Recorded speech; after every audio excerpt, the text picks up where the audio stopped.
She transformed the role and helped bring James Bond into the 21st century. A lifetime of experience allowed her to create a very modern and very human M. Judi has balls, M has balls, and she knows how to use them. You connect with her immediately when you see her on screen because there's a sort of joy and there's this twinkle in her eye, which is just sort of magical. Judi challenges you in an extraordinary, frightening and exhilarating way to be the very, very, very best that you can. You've got to progress. Can't ever stand still. Can't go back. Besides Bond, Judi has shown the world how it's done in independent film. Should I smile or should I be serious? Hollywood film. Shakespeare. Modern theatre. TV sitcom. Musicals. And even as a mouse. So confusing. And then, of course, there is her national treasure status. She would say she doesn't enjoy being a national treasure, which would be an absolute bloody lie. She loves it. But beyond the Dame Judi we all think we know, there is another Judi. Private, instinctive, enigmatic. I feel more comfortable when I'm dressed up as somebody else, being somebody else and talking. I find it difficult to go along as myself. I do think she's one of those people who expresses something in her art that she cannot express in life. She'll enjoy making you laugh. But equally, she's capable of making you cry and doing that turn on the sixpence. And you do feel that at that moment you've seen into the soul, the real Judi. I think the real Judi dresses in leather with metal spikes on it and screams punk rock all night and annoys the neighbours, kills cats. In order to understand the real Dame Judi Dench, we will explore some of the most powerful performances of her career.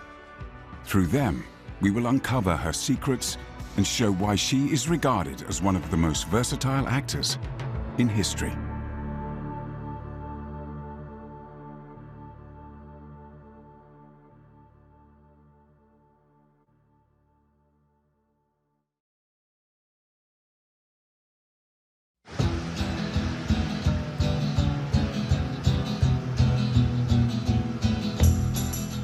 Over 50 years ago, a young Judi was on her way to one of the most memorable auditions of her life. Already a success at the Royal Shakespeare Company, she had yet to make her mark in film. I went up about a film once, before I'd ever made a film, and I went into a room and there were 5 big men there. They offered me a seat and nobody said anything. And this man looked at me for a long time, and then he took a cigar out of his mouth and he said, "Miss Dench, you have every single thing wrong with your face." And I got up and I walked out of the room. These boots are made for walking, and that's just what they'll do. One of these days, these boots are gonna walk all over you. Who was that idiot? You know, I'm sure he's at the home, you know, for retired directors somewhere going, what the hell did I say that for? She has a face that lights up anything. She'd light up the moon. Start walking. 50 years after that audition, Dame Judi Dench has become one of the most successful and recognized actors in the world. This was in no small part due to her role in international espionage. Who the hell do they think they are? I report to the Prime Minister, and even he's smart enough not to ask me what we do. Have you ever seen such a bunch of self-righteous, arse-covering prigs? I didn't for a second ever imagine that I would play M. And I was a huge fan of the Bond films. 17 years and did 7 films. And just the most glorious time. But Bond is only one part of the story. Judi's real break in cinema came on a low-budget film made for the BBC. Judi was in her 60s.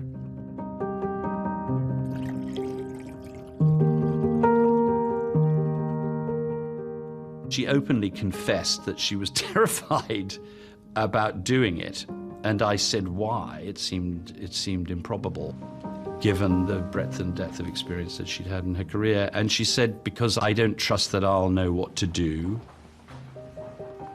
My job was initially to try and engender confidence in her that she could pull it off. The project definitely daunted her. It's your first real starring role in a movie, isn't it? It is, it is. Because you don't like films much, do you? I don't know the business of it. I really rely very, very, very much on the director. I'm very, very unsure of myself in the movies, very. But if Judi was nervous, her co-star was terrified. Mr. Brown, ma'am. She frightened the life out of me at first because, you know, she was such a giant of the business. And I said to John Madden, I'll do the part, but I want to meet her first.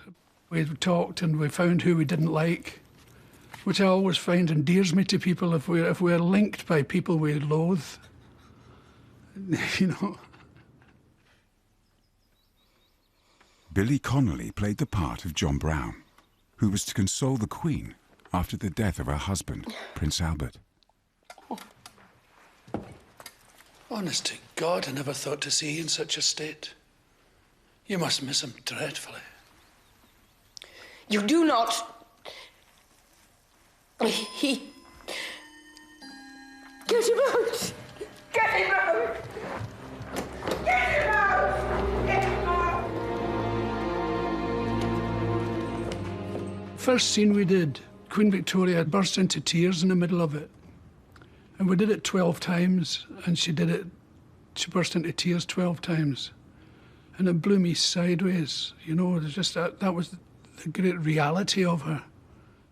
My husband used to say, you have a huge well of sadness in you, an incredible kind of deep pit of something. And I suppose out of that pit came any grief that I showed as Queen Victoria. The film told the story of the friendship and then deepening affection that developed between Queen Victoria and Mr. Brown.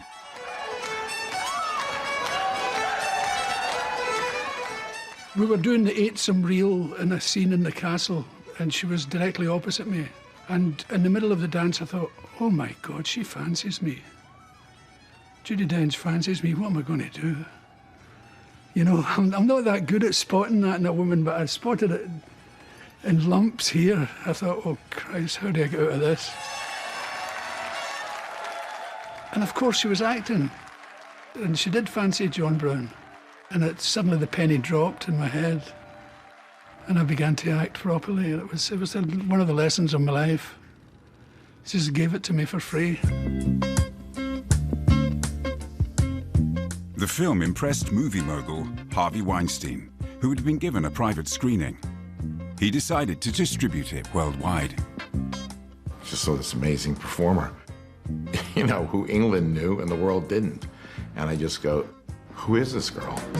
And I thought, if this performance doesn't get nominated for an Academy Award, then I have to retire from what I do. Harvey didn't need to retire. Judi was nominated for an Oscar.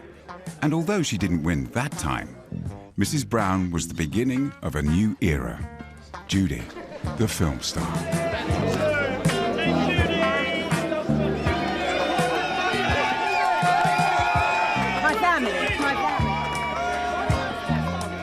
There was an extraordinary story that she once told me. She'd gone to America to do the pre-publicity for Mrs. Brown, in fact it was. And she was being interviewed by the American journalists, and they said to her, in all seriousness, they said, well, you know, we all know you from the Bond films, so what did you do before? And that's sort of 40 years of a career. But you have to go, well, I've done quite a lot of Shakespeare. Completely oblivious to the magnificence that we've all been watching for as long as I can remember.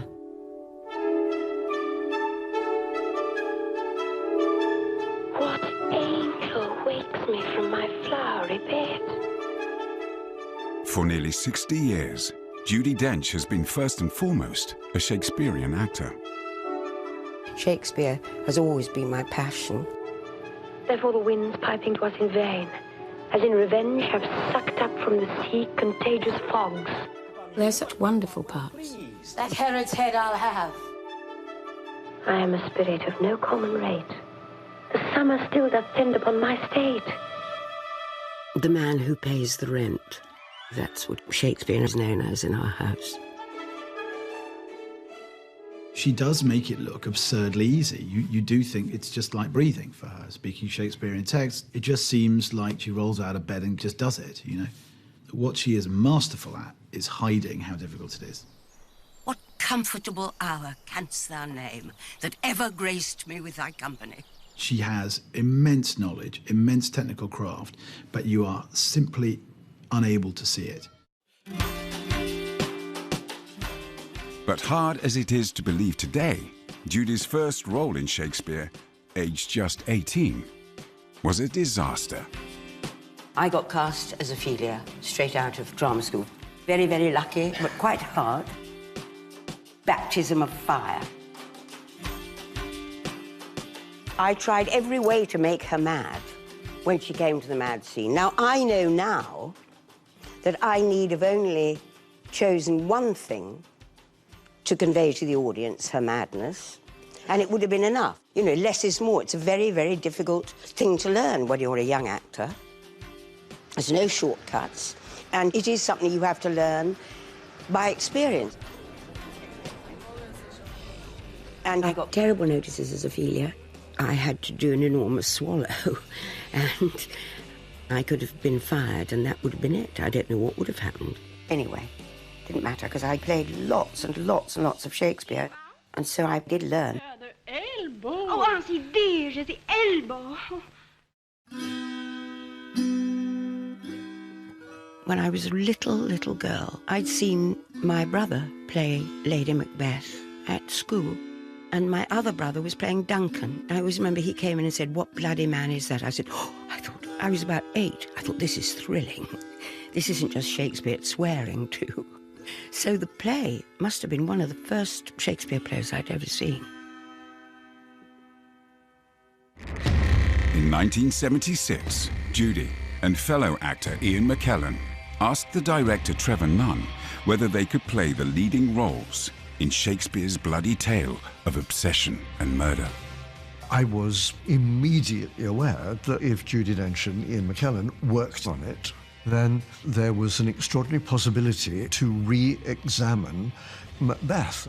And we went ahead very much on a tide of their joint energy. Great clouds, worthy corridor, greater than both by the all-hail hereafter. Ian McKellen had worked with Judi once before. She famously arrives at the first rehearsal unprepared, but she's a quick study, and suddenly, somewhere in the middle of the first week, Judi became the character. And she'd learnt the words, and she knew how she wanted to inhabit them, and that can be alarming if you're still struggling up your own mountain, and you look up and there's Judi on the top of hers waving, "Come on up." Hail, king that shall be. Hail, king that shall be.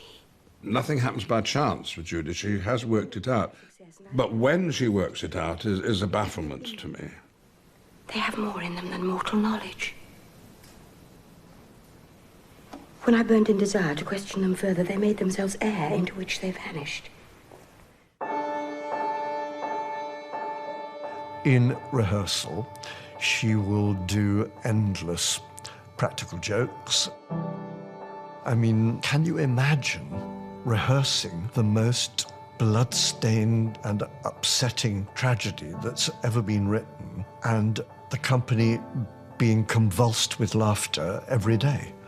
Her sense of fun and her sense of seriousness are inseparable. She's a conundrum. She is a total adult, and she's a very naughty schoolgirl. What's so extraordinary about Macbeth is that the tension is so great that, I mean, I haven't heard so many jokes cracked in a short amount of time for a long time, and if that stopped, I would hate it. Judi discovered that Lady Macbeth was not simply the embodiment of all evil, wasn't simply someone who was off the rails. On the contrary, everything that goes wrong with her character and her husband is rooted in their love for each other. Your face, my Thane, is as a book where men may read strange matters. To beguile the time, look like the time. Bear welcome in your hand, your eye, your tongue. Look like the innocent flower, but be the serpent under it. I've just always believed that she was incredibly ambitious, not for herself, but for her husband. So she pushes through the one deed which she thinks is going to be glory for them both for the rest of their lives. Will these hands ne'er be clean? You were entirely taken into this woman's world. You identified with her needs and her passions and ambition, and almost the only time I thought this play is a tragedy because this woman essentially destroys herself and destroys her husband. That's the extent that she transformed the play and transformed the part.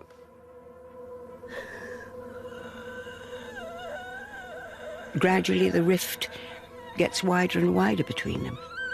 And that is, in a way, what she dies of, I think. There's nothing for her to live for. And that's the tragedy of it.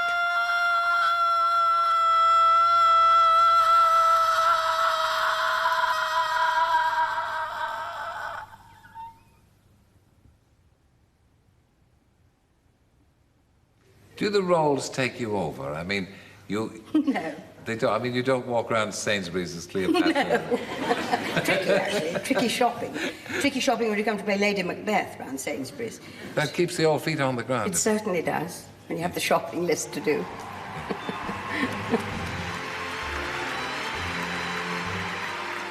Judi continues to play in Shakespeare. In early 2016, she received a record 8th Olivier Award for her supporting role in Sir Kenneth Branagh's The Winter's Tale. But the reason she has become one of the most versatile actors of her generation is the fact that Shakespeare alone was not enough for Judi. There's a boredom threshold with Judi. She says herself, she can get, I've done that now, let's get on to something else. Come on, pretty baby, let's move it and groove it. Hey, up. Hey. In 1963, Judi was given a part in an early episode of the BBC Z-Cars, one of her first steps into the world of television, and a very different medium. Oh, they go for it, don't they? A bit of a punch-up fancy, that's some of them. What's your name? Judi Garland. Judi had already made her mark in the theatre. Ever since this world began. Hey, shut it.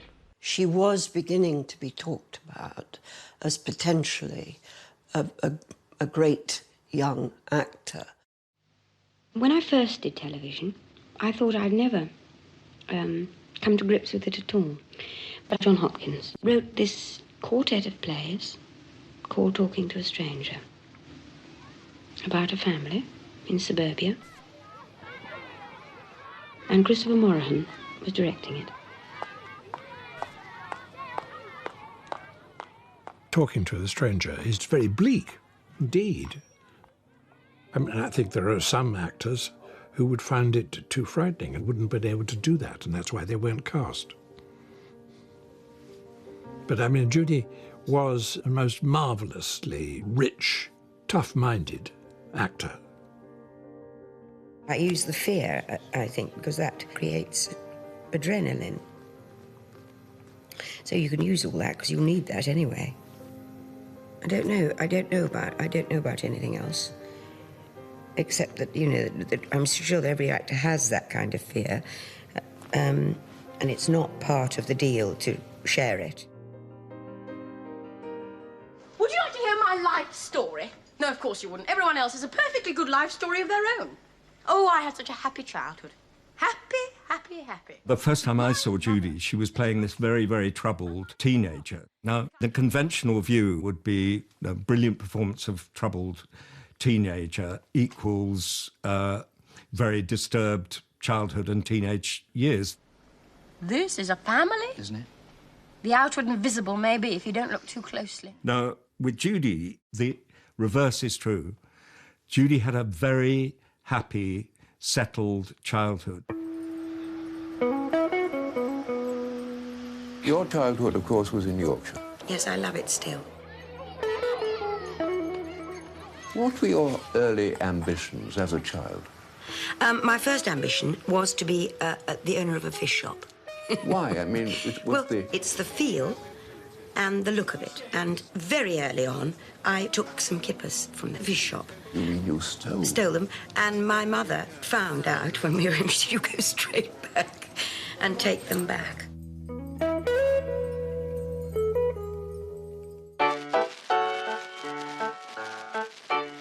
Judi's father, Reginald Arthur Dench, was the local GP. But outside of the surgery, he had a variety of other roles. Here, he can be seen in a production of Dick Turpin, starring alongside his wife and Judi's brother. We had a big hamper, and we had all sorts of bits of things. And we were always dressed up in costume. As a child, Judi was surrounded by theatre. Here she is seen playing an angel in the famous York mystery plays. There was no pressure for her to become an actress. There was simply this extraordinary talent that she was nursing. Her portrayal of life in a very different family to her own would earn her a BAFTA in her first major TV role. You think you're so important? I think anyone who needs something, anything, I don't know, God knows. Your friends think that's very funny, I suppose. Once and for all, the friends I've got, I haven't got any. You put butter on that piece of bread, eat, and you still wouldn't choke on them. Be quiet. Sweetie, I've only just started. I don't think we, as an audience in Britain, had seen a suburban family dissected and asked to be witnesses in such a way before. The rawness was palpable. Tonight? No, well, I can't tonight. No, I'm not busy. I just don't want to go out with you. Not tonight, not tomorrow night, not... Well, you know what I mean. No, look, Chris, I had a dolly time. You were very sweet and all that. You make somebody a very nice, whatever the word is, husband.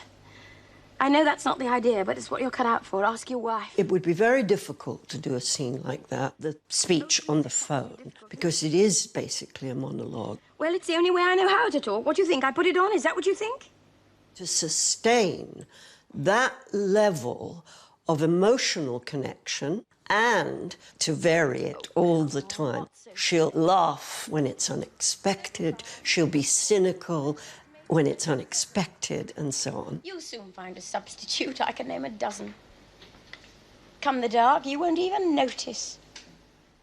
She has an instinctive empathy for more or less everyone she meets. And certainly at the heart of her craft is a capacity to empathise and fully comprehend the lives of people who are quite distinct from her.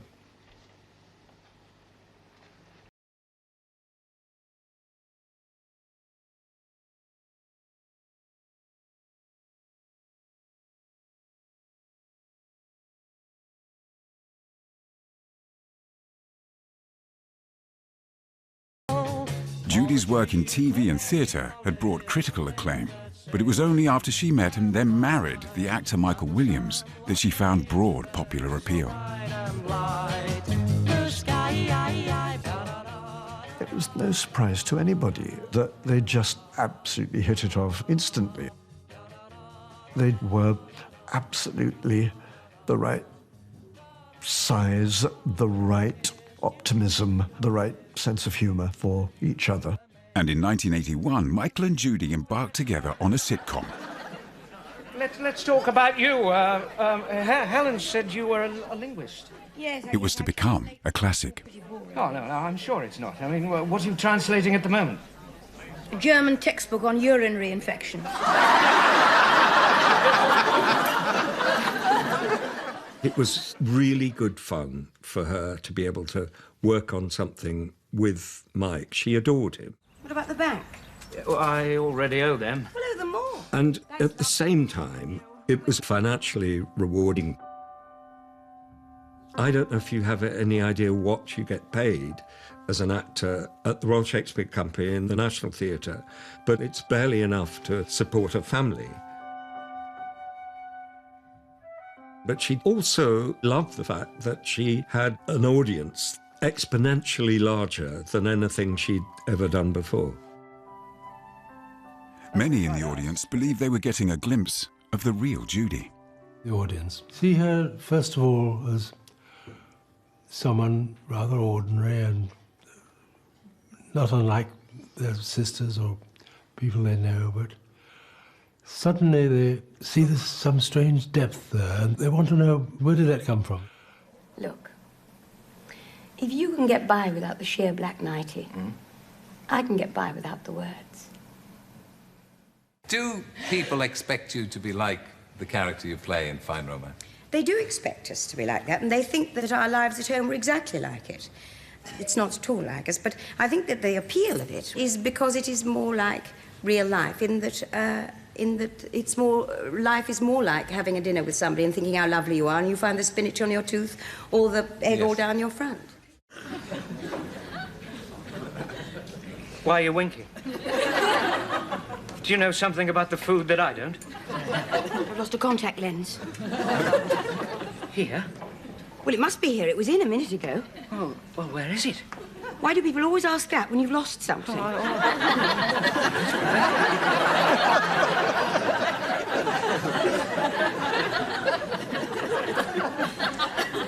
What's going on?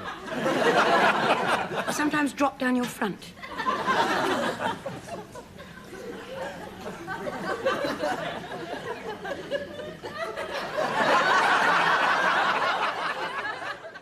I think what was remarkable is that neither Judi or Michael did what I describe as sitcom acting.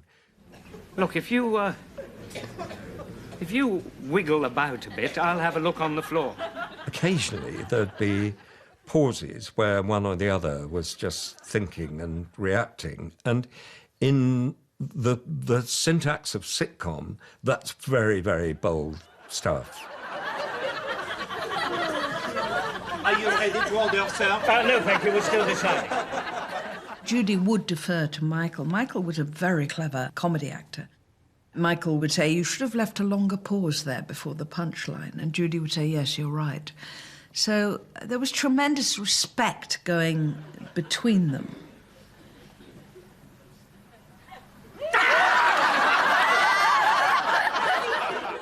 You're a distinguished Shakespearean actress, yet best known for a somewhat trivial television Yes, and comedy. a lot of people say to me, is this the first job you've had?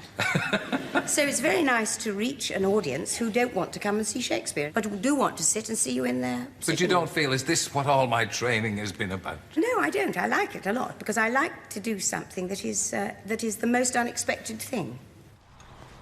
Quick, hide! TV sitcom remained a draw, and in 1992, she starred alongside Geoffrey Palmer in the hugely popular As Time Goes By. At last, we've got a bit of weekend to ourselves.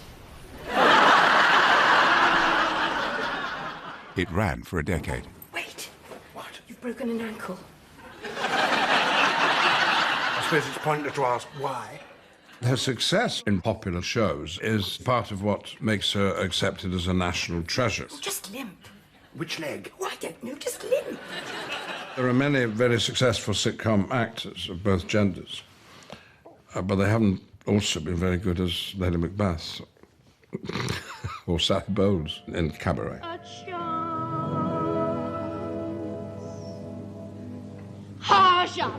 Don't tell Mama. Shush up! Don't tell Mama. Don't tell Mama. Whatever you do. I do like the challenge of something new. I've always wanted to do a musical, and everyone kind of says, oh, get you when they say musical.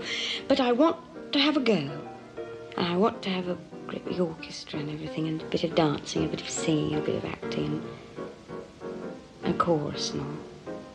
I long for that, because that's a really different thing. In 1968, Judi Dench starred as Sally Bowles in Cabaret, a musical based in a seedy nightclub in 30s Berlin. Doesn't even have an ink. When she tries, as Sally Bowles, to hit the high note, the character doesn't quite achieve it, but the actor does. It's a totally successful rendering of Cabaret. No one will ever sing it as well. Couldn't. You can tell my papa, that's all right, because he comes in here every night. But don't tell Mama what you saw. We're in two. We are in two. It would be almost 20 years before Judi would return to the musical stage in Stephen Sondheim's powerful love story, A Little Night Music. What is it that you're trying to prove? I'm trying to prove that I'm worthy of another part coming up after the next one, you know. Because people say all the time, what are you going to do next? I have no idea what I'm going to do next. Have to get through today. Once we get today over, we shan't mind. Little Night Music centres around an actress, Desiree, and I think she's your absolute creature of the theatre, and Judi Dench had a very strong connection to that character. The play tells of how Desiree's old lover, Frederick, now married, re-enters her life, and how after many years apart, they fall for each other's charms again. I apologise for all the squalor. On the contrary, I've always associated you very happily with chaos. When you said that time, I apologise for all this squalor, it was like, shall we now go to the other room? Yes.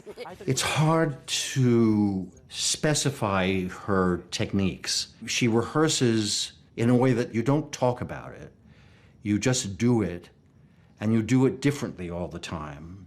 And each time we got on our feet, we did a different version of things, and then slowly the performance begins to coalesce of its own volition. Still hungry as ever after a performance, I see. Worse. I'm a wolf. Still hungry as ever after a performance, I see. Worse. I'm a wolf. Hungry as ever after a performance, I see. Worse. I'm a wolf. Rehearsals is a time that you are allowed to make mistakes and try and make choices, to move your wings and to fly a little bit in certain directions. I peered and thought, is it, can it be possible? Is it? I thought, is it, can it be? Is it, could it? I've got so much bread. It's terrible. It's terrible. It's only to substantiate the line. I eat like a wolf. It's a very curious thing sometimes. You know that there is a laugh in a line. Your instinct is entirely what tells you there's a laugh. And sometimes you can't get it. And in a play in the theatre, you can't get it, can't get it. Then quite suddenly one night, you will get it. Sandwich? No. Hungry as ever after a performance, I see. Worse. I'm a wolf. Sit down. So much of being in the theatre is being part of a company. I wouldn't even know who to rely on if it was on my own. You'd have none of those wonderful larks that go on sometimes in the dressing room or in a company of people. Oh, dear. Judi likes to work, and actually I would put it more strongly in that she can't bear not to work. A particular demon is to be left alone with nothing to do and no ability to practice her skills, and I think she's scared witless by that idea. Well, I don't have much quietness inside me, because I don't find it easy to sit still and do nothing. In fact, I can't do that. I'm not good at being passively quiet.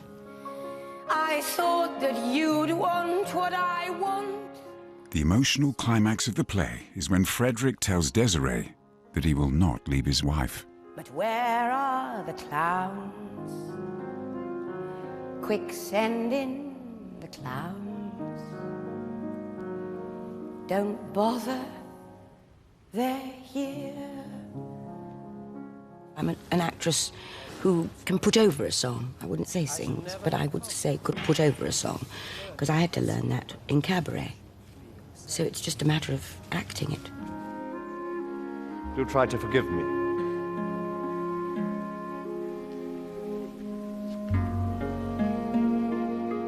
The opening night I was sitting next to Stephen Sondheim, the composer, and Stephen was leaning forward as she was singing and then turned to me and said, "Well, that's why I like to write songs."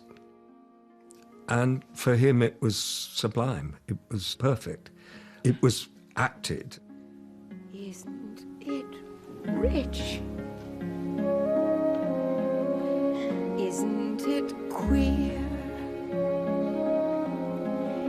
Losing my timing this late in my career.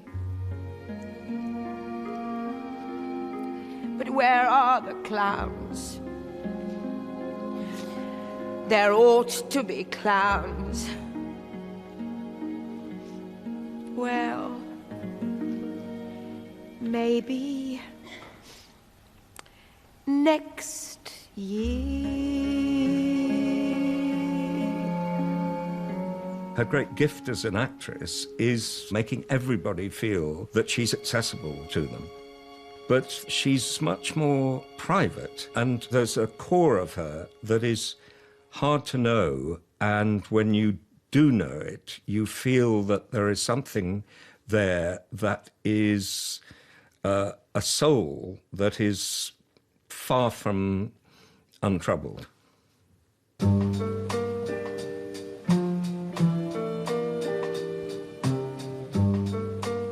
I love the theatre best, and then I like television, and last I like the movies. And the theatre, although it's the thing that takes the most energy out of you, it's the thing that gets the greatest rewards, you know. You can hear the audience reactions, you know, you can hear if you need to kind of push the accelerator a bit or pull back the brake. Dominic, you've never seen my mother acting? No, it must seem ridiculous. I do know how famous you are, but by and large, my generation, we don't go to the theatre. To us, it doesn't seem relevant. No, well, why should it? I quite understand. People say, oh, everyone should go to the theatre. Why should they? Amy's View was the story of Esme, an actress, and her daughter Amy. It followed their relationship over a quarter of a century. No, let's play to people who actually like it. And if there aren't very many, well, so be it. But don't come, please, because you've been told to. That won't do at all. When I wrote Amy's View, then Richard Eyre, who was to direct it, immediately said, well, this is Judi Dench, isn't it? Now, I never write for actors, so I said I hadn't thought that, but yes, that would be fantastic. But when she was given Amy's View, she said, I don't see myself in this at all. Why are you giving this to me? This is not me. And she resisted the part very strongly. Did David Hare write that play about you, really? I don't think he did, but there are lots of things in it that are parallels, I suppose, with my life, or that I can understand easily. She, Esme, is really a very vulnerable character, isn't she? Yes, I think she is, very. Do you think you are? Yes, I expect I've got a lot of that in me, too.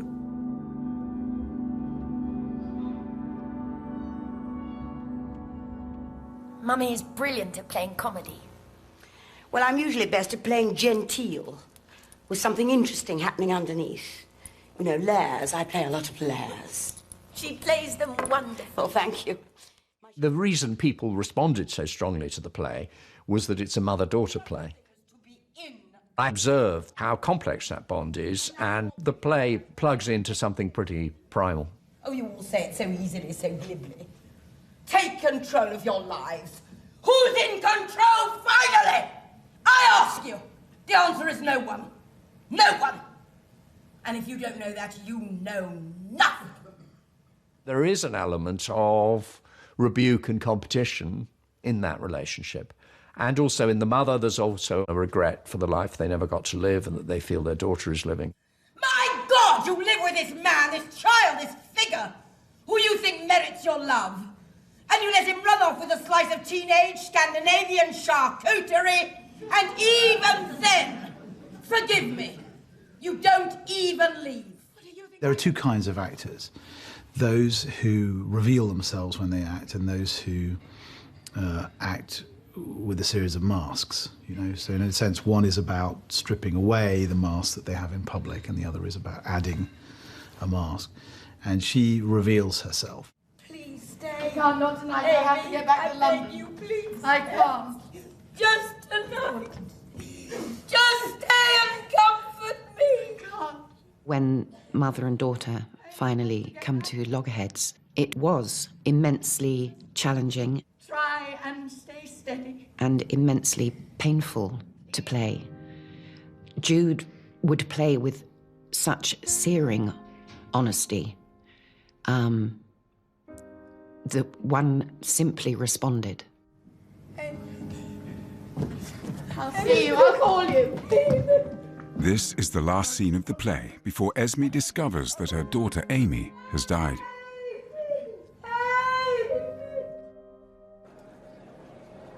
As the play transferred to New York, Judi received the news that her husband Michael had been diagnosed with cancer. We were in New York together when Michael first got ill, and she was absolutely terrified and drawn and in agony. Is it that you just don't dare to deal with real experience? With the things that happen in real life, like grief and betrayal and love and unhappiness and loss, the loss of people we love.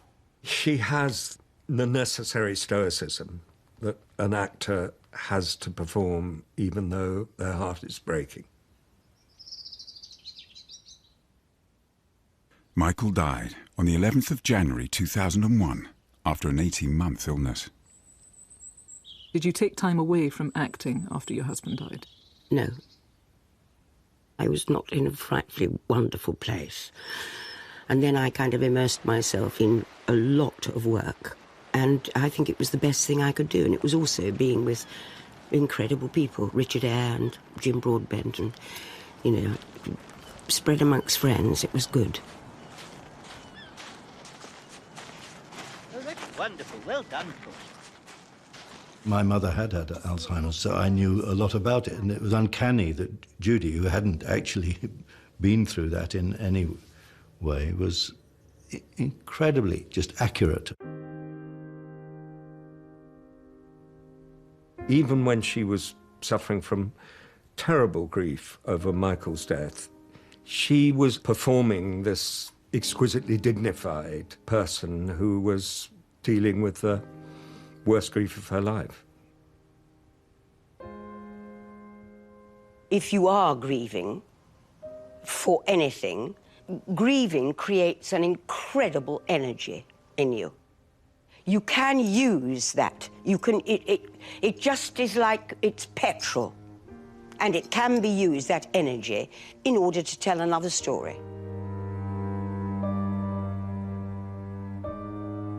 There's a scene where she's in advanced stages of dementia, and the husband, played by Jim Broadbent, reads an excerpt from Pride and Prejudice to her.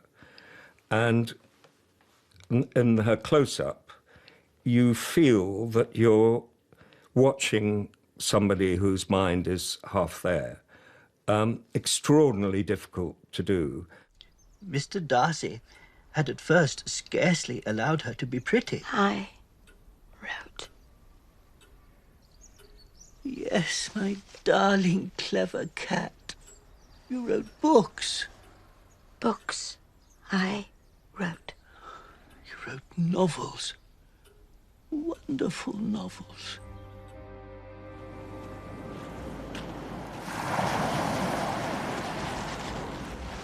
I think what she covers up very skillfully is the sheer degree of hard work and technical skill that has been required to get her to where she is.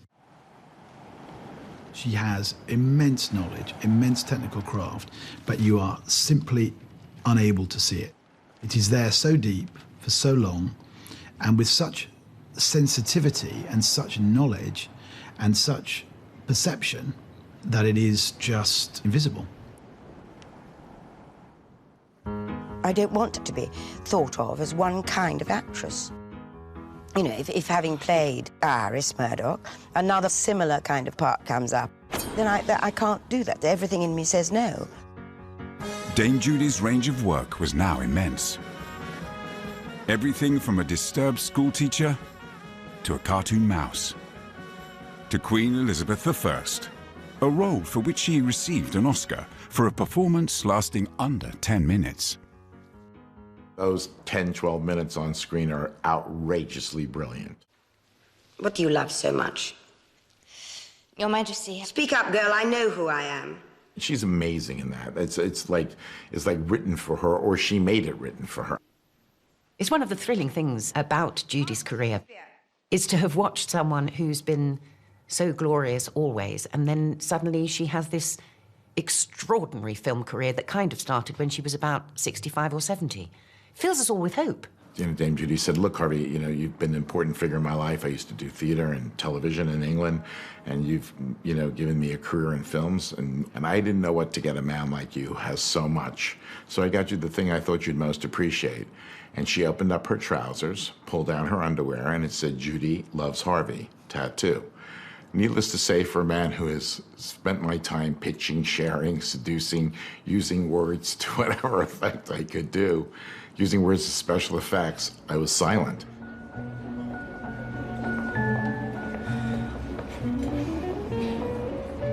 Harvey also distributed the film Philomena, made by veteran director Stephen Frears. Hello, you must be Philomena.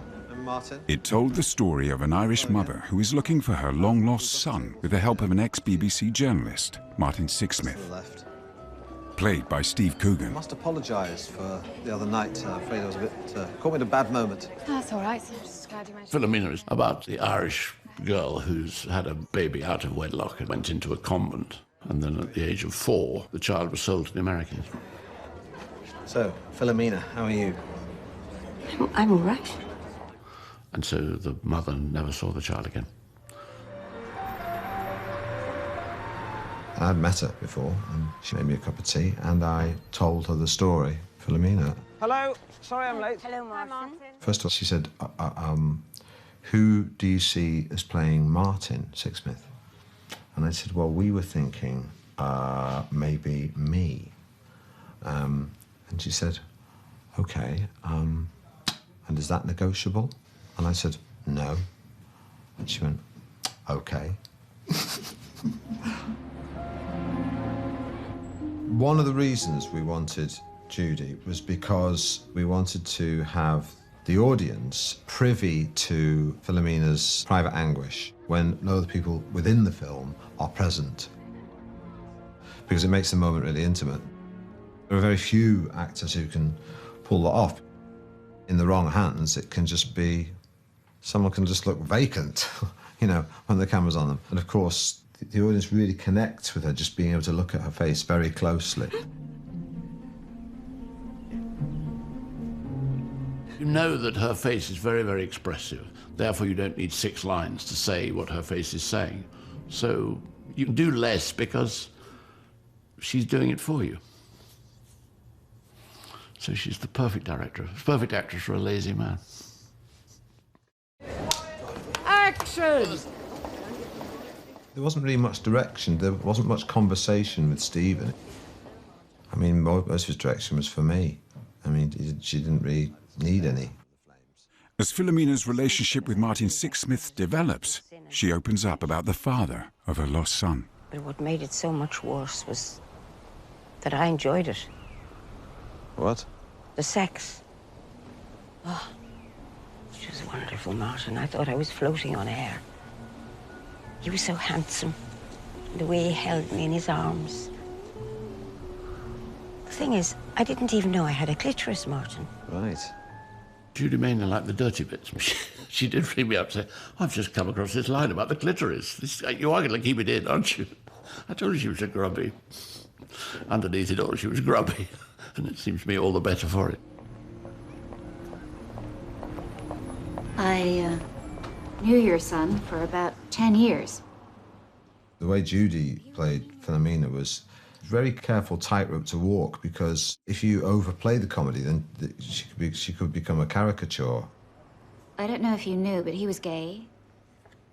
or it could be seen as cruel. So it needed to be really well judged, and she managed to get that slight naivety coupled with a kind of a sort of a folk wisdom. Tell me, did he father any children? Philomena, Marcia has just told us that Anthony was gay. Yeah, well, I always knew that, but I just wondered if he might be bi-curious. A lot of the nurses I worked with were gay, but one of them, called Brendan, told me he was bi-curious. I don't think he could make up his mind, Marcia. She has enormous empathy, but so do lots of people. Sorry, this is my anti-national treasure line. So do lots of people. But then she's a trained actress. She's good at her job. You work with the Hollywood actors, and they're not trained in that way. And then you come across Judi and her gang, and they know how to do it. They do it basically in rep every 2 weeks. That's what they do. They act a part.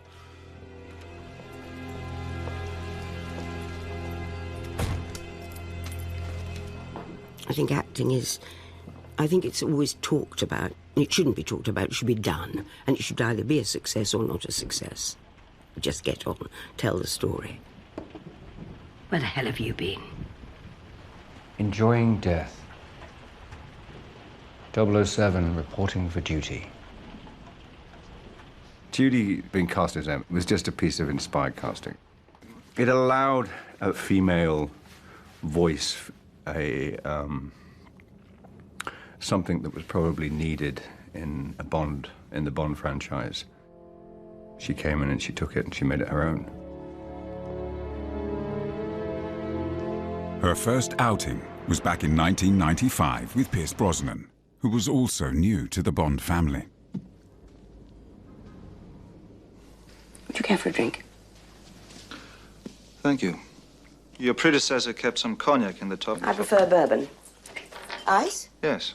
I remember Pierce Brosnan, his first day with Judi, and it transpired that he was absolutely terrified.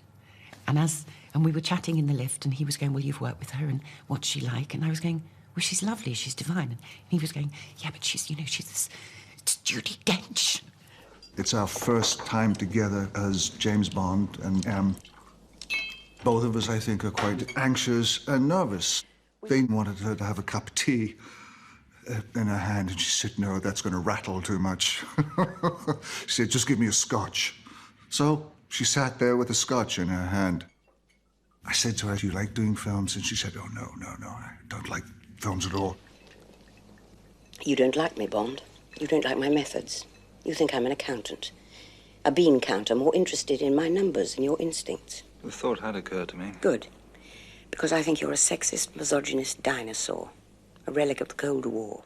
That particular scene and that line really set the benchmark for the rest of her career playing Em.